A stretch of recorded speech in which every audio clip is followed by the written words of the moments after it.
The animal that you see next is a dog and not a cat. And in order to recognize the difference, you already have to know what a cat is and what a dog is. And so the term to recognize has cognize, to know, and re, again. And so Plato reasons that you can only recognize the actual forms for what they are if you already have them in your mind as a template to compare your experience with. And so Plato reasons that if you cannot gain knowledge from experience, because in order to make sense of experience you already have to recognize what it is that you are experiencing, the forms must already be stored in the mind when we come to this world. And so he's going to argue that this knowledge had to be brought with us. This requires that we lived before we were born, and so Aristotle or Plato believes in a pre-mortal existence. And he talks about this in Dialogue de Phaedrus, in which we gain this knowledge in our pre-mortal existence, then we come to this world. And then the problem is to explain why is it that people do not always immediately recognize things for what they are, since you already have the forms in your mind. And so at this point, Plato becomes extremely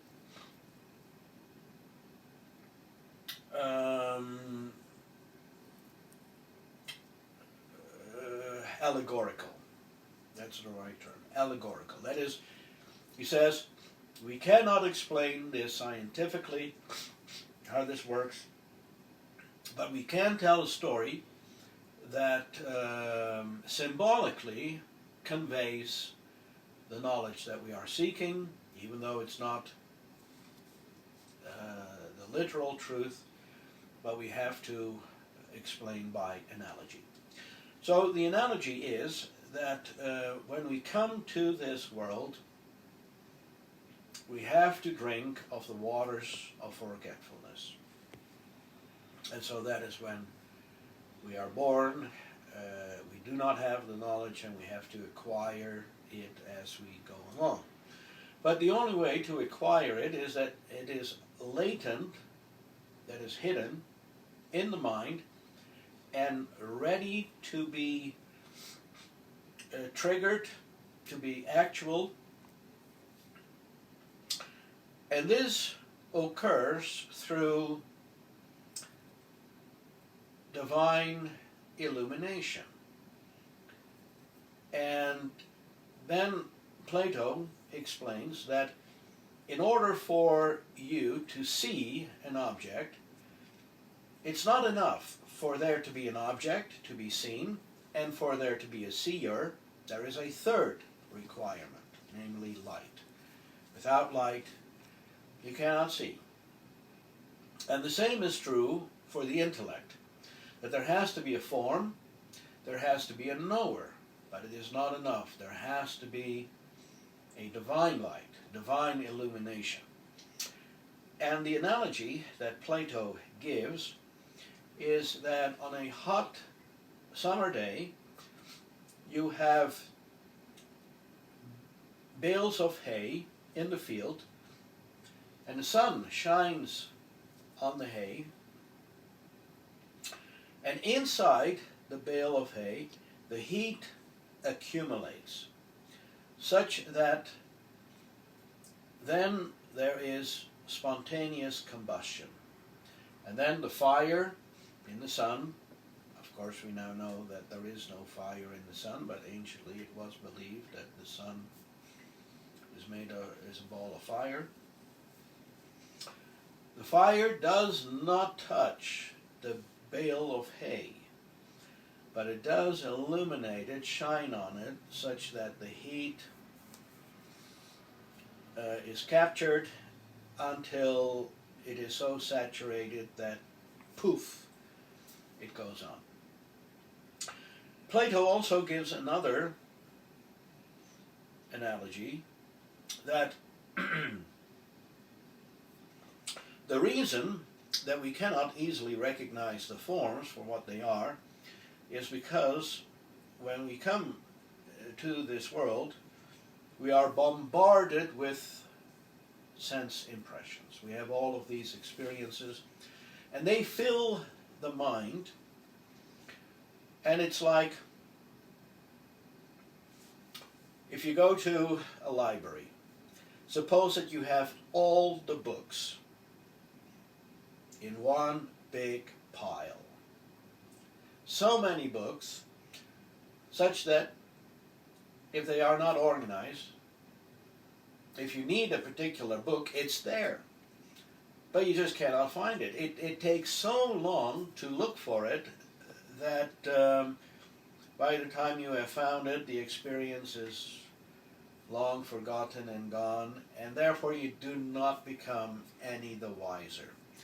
And that is why a huge pile of books or a huge pile of knowledge is not going to do you any good, because the knowledge that you need at a particular moment is not available because it is just crowded by all this other stuff.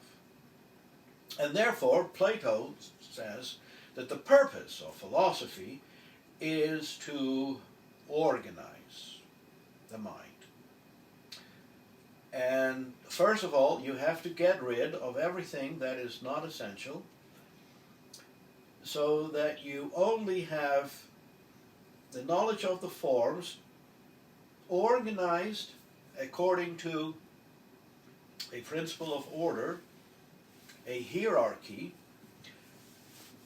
such that now, if you need a book, you go to the library, you can find it easily, because you just have to know, is it fiction, is it on nature, or is it astronomy or mathematics, and then you can hone in, and that is and how you know. So for Plato, the essence of philosophy is to order the mind.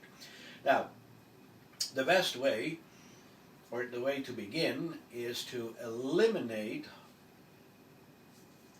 everything that is cluttering up your mind of what you think is knowledge, but in fact is not.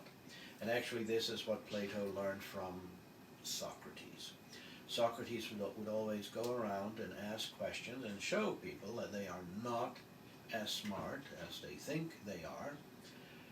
And therefore Plato, or Socrates, concludes, Plato agrees, that the one thing that prevents people from learning the truth more than anything else is the mistaken belief that you already know.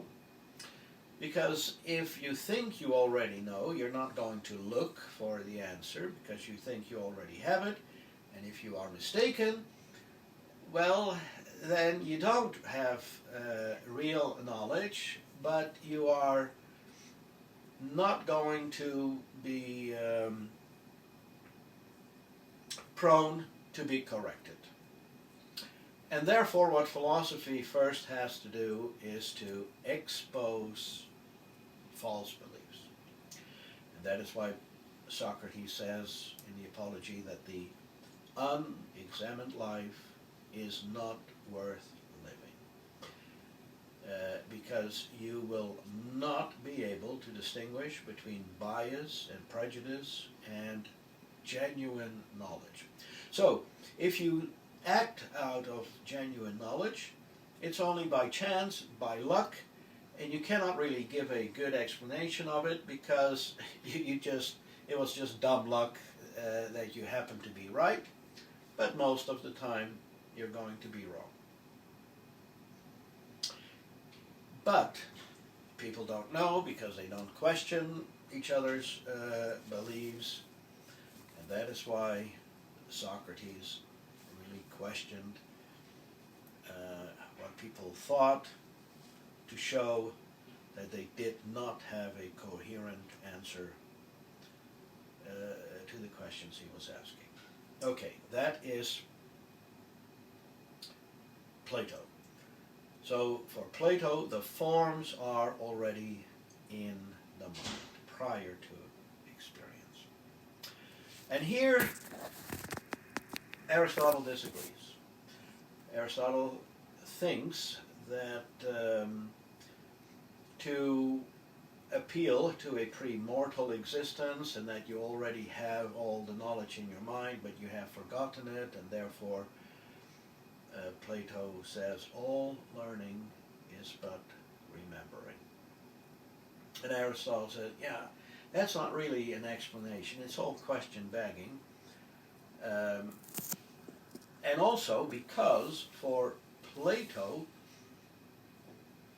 if the mind is already stored with knowledge of all the forms, and the forms are eternal principles of the identity of things, you get a very static worldview.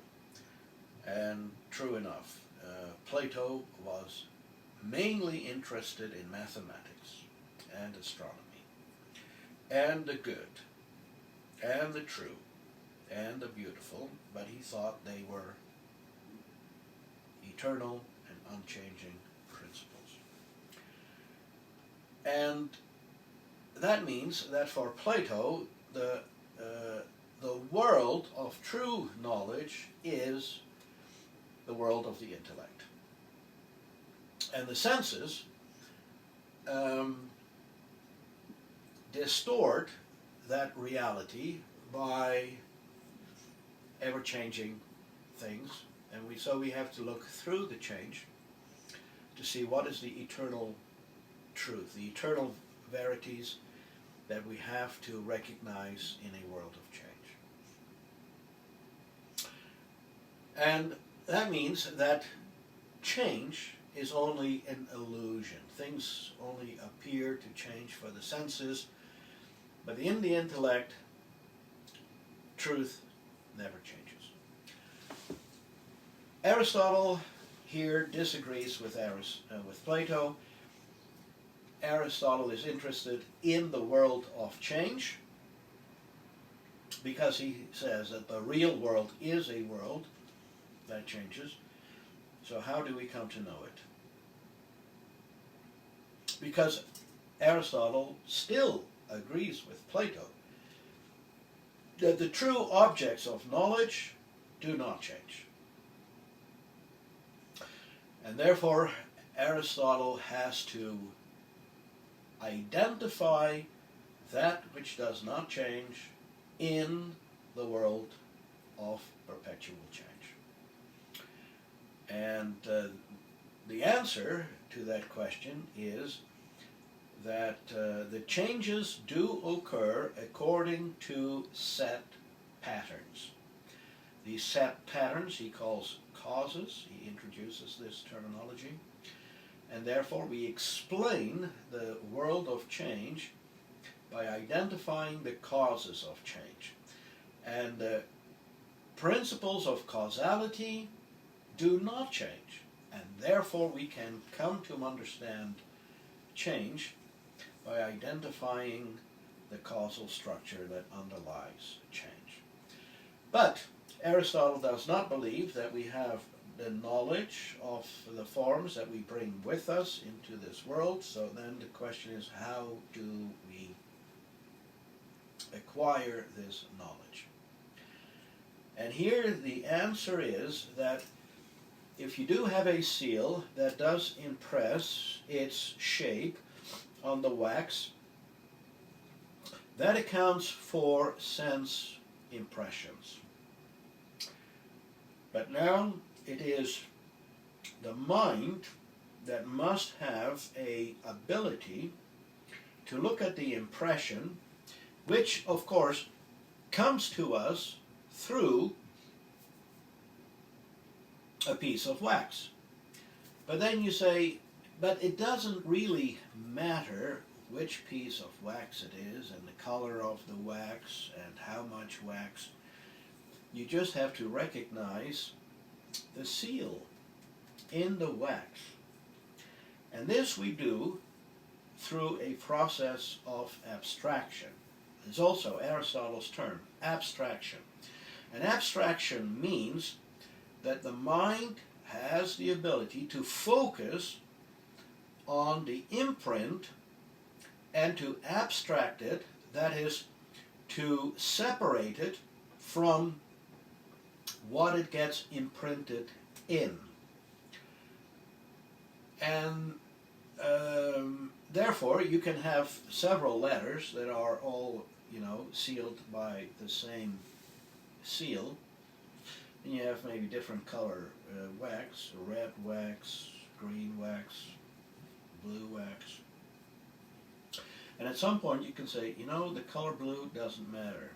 And here you have a different letter, but it doesn't matter. We can disregard the particulars and focus on the universal. And for Aristotle, this is something that the mind does. It's an active process that the mind engages in. He calls it abstraction. And the concept of abstraction does for Aristotle what the doctrine of recollection does for Plato. And then there is going to be this discussion in the ancient world and throughout the Middle Ages of how do we come to know things? Is it by divine illumination, as Plato said, or is it by abstraction? Now, the Christian world is going to favor Plato's answer because they believe in God and divine illumination makes sense to them. And it is only a few periods in the history of the world that the pendulum swings and that they say, no, it is by abstraction. This is something that we do, but it has to be done correctly. We have to, that is, you have to know what to ignore, what belongs to the particular, such that we can focus on the universal. And that is when Aristotle becomes the dominant thinker. When Aristotle becomes the dominant thinker, then you see that there is a resurgence in the development of science, because people are going to focus on the world of change and to try to make sense of it.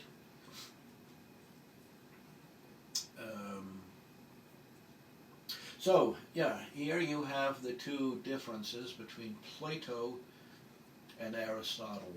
Plato has the doctrine of recollection, which is the doctrine of remembering, that all learning is remembering. And for Plato, philosophy then is to this process of bringing to light what is already in the mind, but it just you cannot access it.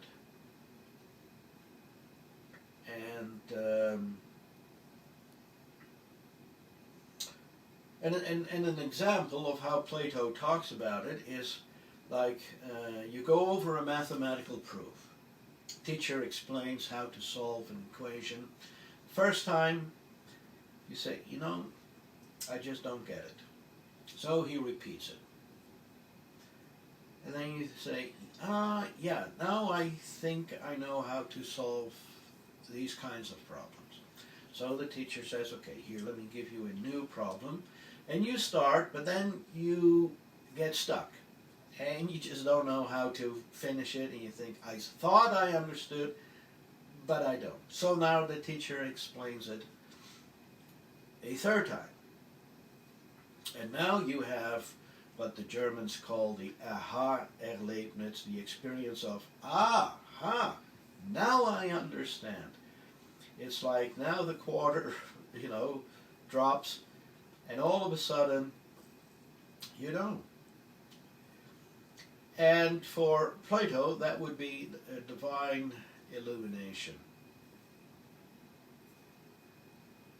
Because if you have a different student who also does not understand how to solve a problem, you might think, okay, what I said the third time, let's now say that the first time, because that is what the previous student enabled to finally understand the proof. And it turns out that if you repeat everything that you said the last time, that this new student is still not going to understand it. And so then you explain it a second time, and he still is not going to understand it. And so you explain it a third time. And it turns out it doesn't matter how you explain it the first time, and it doesn't matter how you explain it the second time. You think, if I explain it better, then he will pick up immediately what is meant. It turns out you just need to be explained 3 times, or sometimes 4 times. And then you finally see, this is how it works. And so that's Plato's account. But Aristotle says, no, the problem is abstraction. That has to be done in the right way. If you do it incorrectly, then you are going to pay attention to a lot of things that are irrelevant. And so the enemy of truth for Plato is falsehood. But the enemy of truth for Aristotle is the irrelevant truth. Meaning, yes, what you say is true, but it is not relevant to understanding this particular problem.